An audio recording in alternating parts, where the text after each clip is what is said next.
Hello नमस्कार, स्वागत है आप सबका आपके अपने उत्कर्ष यूट्यूब चैनल पर। क्या है विद्या संबल योजना? बहुत दिनों से कमेंट्स आ रहे थे, बहुत दिनों से बच्चे पूछ भी रहे थे, कई बार तो फोन भी आ जाते थे, किसी का व्हाट्सएप पे मैसेज आता था, कभी इंस्टा पे मैसेज आता था। सर ये विद्या संबल योजना क्या है, क्यों चर्चा के अंदर है और क्या वापस से इस विद्या संबल योजना के तहत वापस से शिक्षक लगाए जा रहे हैं? और वो शिक्षक लगाए जा रहे हैं तो कौन से शिक्षक लगाए जा रहे हैं, कौन इसके लिए एलिजिबल है, मतलब उनकी क्या क्वालिफिकेशन होनी चाहिए, उसके साथ साथ उनको कितना मानदेय यहाँ पर मिलने वाला है और उनकी जो सर्विस ड्यूरेशन कितनी होने वाली है, मतलब कितने दिन तक वो पद पर रहने वाले हैं। और इन सब बातों की चर्चा हम लोग करने वाले हैं कि इनकी चयन प्रक्रिया क्या होगी, मतलब बहुत सारी बातों की चर्चा करने वाले हैं ताकि आपके मन में इस विद्या संबल योजना को लेकर के जितने भी सवाल हैं उन सबका जवाब आपको मिल जाए। जी हाँ, तो चलो करते हैं अपने सेशन की शुरुआत। जी हाँ, सबसे पहले चीज यहाँ से आता है कि विद्या संबल योजना 2026-27 की बात कर रहा हूँ जी। और इसके तहत 76,000 से अधिक गेस्ट फैकल्टी पदों पर बंपर भर्ती का डिकोड ब्लूप्रिंट की बात करें कि 2026-27 के तहत हमारे यहाँ पे 76,000 से अधिक गेस्ट फैकल्टी पदों के ऊपर वैकेंसी आई है। तो क्या है उसकी कहानी, उसकी नियुक्ति की प्रक्रिया क्या है, मानदेय क्या होने वाला, आवश्यक योग्यता क्या है, इन सब की जानकारी आपको यहाँ पर मिलने वाली है। बेसिकली हम बात करें यहाँ से इस पूरी कहानी की, तो विद्या संबल योजना के तहत एक पूरा अखबार में आर्टिकल आया था कि शिक्षकों के खाली भरने की एक भर्ती की तैयारी यहाँ पे की जा रही है और लगभग 76,791 पदों के ऊपर आपके यहाँ पर गेस्ट फैकल्टी रखी जाएंगी। मतलब राजस्थान के अंदर शिक्षा विभाग के अंदर जितने भी पद खाली हैं उन पदों के ऊपर आपके यहाँ पे जो पद खाली है वहां पर गेस्ट फैकल्टी को रखा जाएगा। अब इसके दो फॉर्मूले समझना। पहला तो यहाँ पर एक तो विद्या संबल योजना के तहत गेस्ट फैकल्टी यहाँ पे रखी जा रही है ताकि शिक्षा के स्तर को सुधारा जा सके, और दूसरा हमें यह भी इंडिकेशन हो रहा है कि राजस्थान शिक्षा विभाग के अंदर इतने पद खाली हैं, मतलब आने वाले समय के अंदर सरकार के पास इतने ऑप्शन है कि वो इन पदों के ऊपर सरकारी वैकेंसी या शिक्षक भर्ती परीक्षा की वैकेंसी निकाल सकता है। तो दो चीजें हैं यहाँ पर, आपके यहाँ पर शिक्षा का स्तर सुधारा जा रहा है और दूसरा इंडिकेशन है आने वाली नई भर्तियों को लेकर के। जी हाँ, यदि बात करें इससे क्या होगा, तो इससे आता है कि राजस्थान में शिक्षकों की कमी दूर करने के लिए सरकार का 196 करोड़ का मेगा प्लान है। मतलब यहाँ पे शिक्षकों की कमी है तो 196 करोड़ रुपए खर्च कर रही है सरकार। क्या कर रही है? 76,791 जो पद हैं उनको लेकर प्रथम फर्स्ट ग्रेड, सेकंड ग्रेड और थर्ड ग्रेड की बात करें, है ना, इसके अलावा कॉलेज स्कूलों की बात करें, वहां पर आपके ये पद स्वीकृत यहाँ पर हुए और यहाँ पे एक आपके गेस्ट फैकल्टी के रूप में इनकी पदोन्नति की, मतलब गेस्ट फैकल्टी के रूप में उनको अपॉइंट किया जा रहा है। और इसमें अधिकतम मासिक भार कितने आने वाला है? 196.49 करोड़ का मासिक भार आने वाला है। मतलब शिक्षा के स्तर को सुधारने के लिए लगभग 200 करोड़ रुपए हर महीने अब वो उनको मानदेय के रूप में चुकाने वाली है। और इसका मुख्य उद्देश्य क्या? पारदर्शी चयनता की बात की जाएगी। इस बार उद्देश्य है कि पारदर्शी तरीके से इनका चयन होना चाहिए। अब आता है कि सर कौन कर सकता आवेदन? अब आपके मन में आया होगा कि सर इतनी बड़ी भर्ती आई है 76,000 के आसपास और यहां पर लगभग सरकार हर महीने 200 करोड़ रुपए मानदेय भी देगी, मतलब अच्छी खासी सैलरी भी देने वाली है, तो इसमें आवेदन कौन कर सकते हैं? तो बेटा आवेदन दो लोग कर सकते हैं। पहला, निजी अभ्यर्थी। निजी अभ्यर्थी का मतलब है कि मैं अपने आप में खुद आवेदन कर सकता हूं, मैं निजी अभ्यर्थी हूं, मैं फ्रेशर भी हो सकता हूं और मैं एक्सपीरियंस वाला भी हो सकता हूं, लेकिन बशर्ते संबंधित सेवा नियमों में अंकित शैक्षणिक योग्यता होना अनिवार्य है। यदि मैं फर्स्ट ग्रेड के लिए अप्लाई करता हूं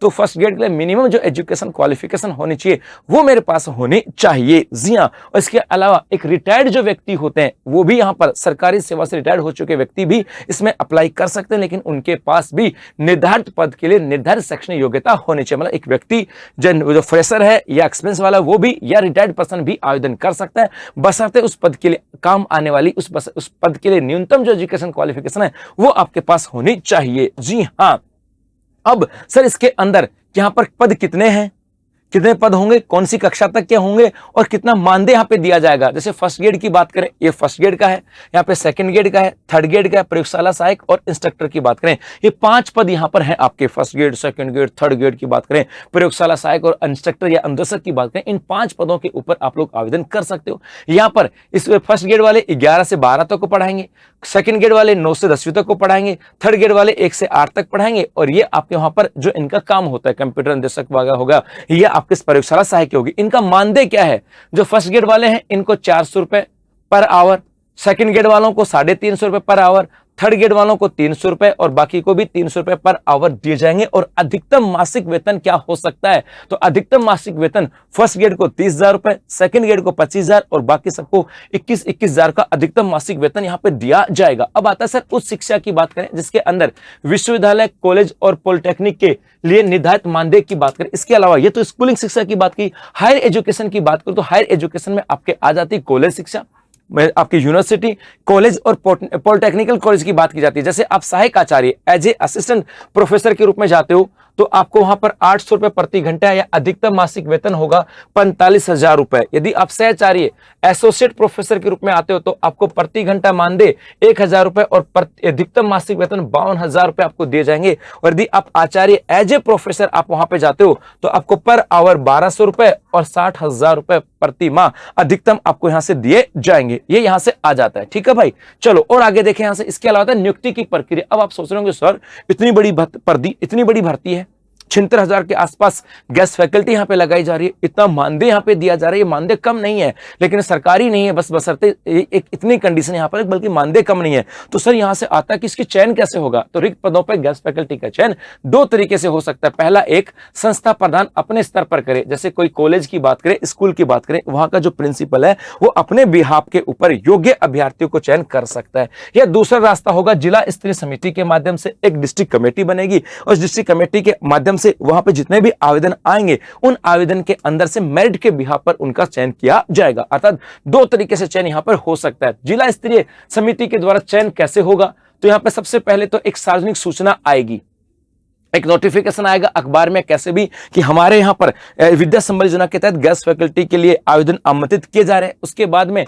जितने भी आवेदन आएंगे उनकी मेरिट लिस्ट तैयार किया जाएगा। उसके बाद में हमारे यहाँ पर विद्यार्थियों का एक अभ्यर्थियों का पैनल तैयार होगा। चयन समिति प्रत्येक रिक्त पद के लिए यहाँ पर कक्षा व धार्मिक 3 योग्य अभ्यर्थियों का पैनल बनाएगी, मेरिट लिस्ट उसके बाद पैनल बनाएगी और पैनल के बाद वरीयता के आधार पर नियुक्ति, और जो उनमें से बेस्ट होगा उनको यहाँ पे नियुक्ति दे दी जाएगी। मतलब पहले सूचना आएगी, आवेदन आने के बाद मेरिट लिस्ट बनेगी, मेरिट लिस्ट बनने के बाद पैनल बनेगा और पैनल के बाद जो बेस्ट होगा उनको यहाँ पे नियुक्ति दी जाएगी। ये यहाँ से आ जाता है। अब आता है सर आवेदन से पहले इन 4 महत्वपूर्ण शर्तों को जरूर समझे। अब आप यदि इस पे आवेदन करने जा रहे हो ना तो कुछ चीजों को आपको समझना होगा। पहला, पूर्णतः अस्थायी व्यवस्था।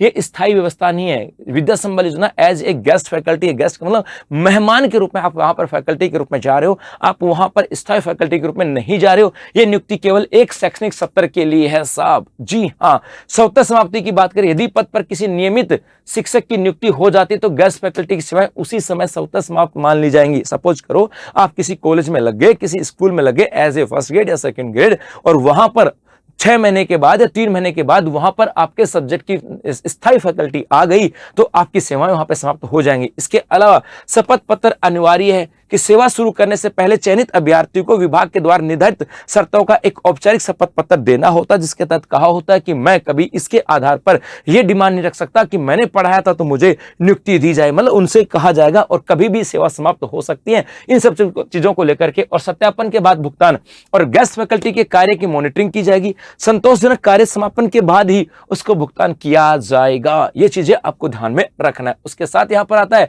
छात्रावासों, हॉस्टल के लिए विशेष छूट। कठिन विषयों की कोचिंग की बात करें, मतलब चूंकि छात्रावासों में शिक्षकों के पद सृजित नहीं होते इसलिए वह रिक्त पदों की बाध्यता लागू नहीं होती है। जो हॉस्टल होते हैं वहां पे रिक्त पद नहीं होते इसलिए वहां पर रिक्त पदों की बाध्यता लागू नहीं होती है। तो आपका अगला कदम क्या होना चाहिए, तो आपका यदि अगले कदम की बात करें तो पारदर्शी और मेरिट आधारित भर्ती के लिए, तो यदि इतनी भर्ती हो रही है तो आपका कदम क्या होना चाहिए, आप अपने शैक्षणिक दस्तावेजों को तैयार रखें।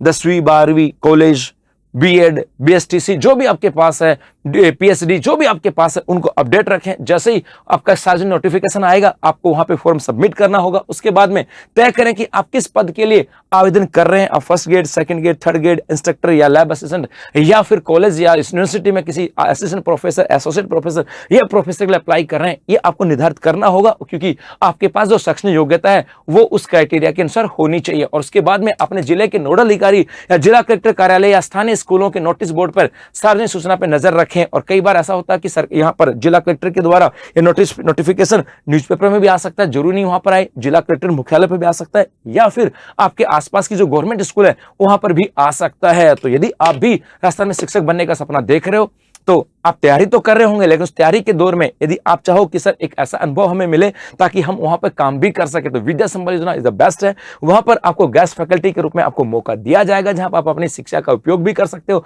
और साथ साथ इनकम भी कर सकते हो। तो बस मेरी ओर से, उत्कर्ष परिवार की ओर से आप सभी को ऑल द बेस्ट।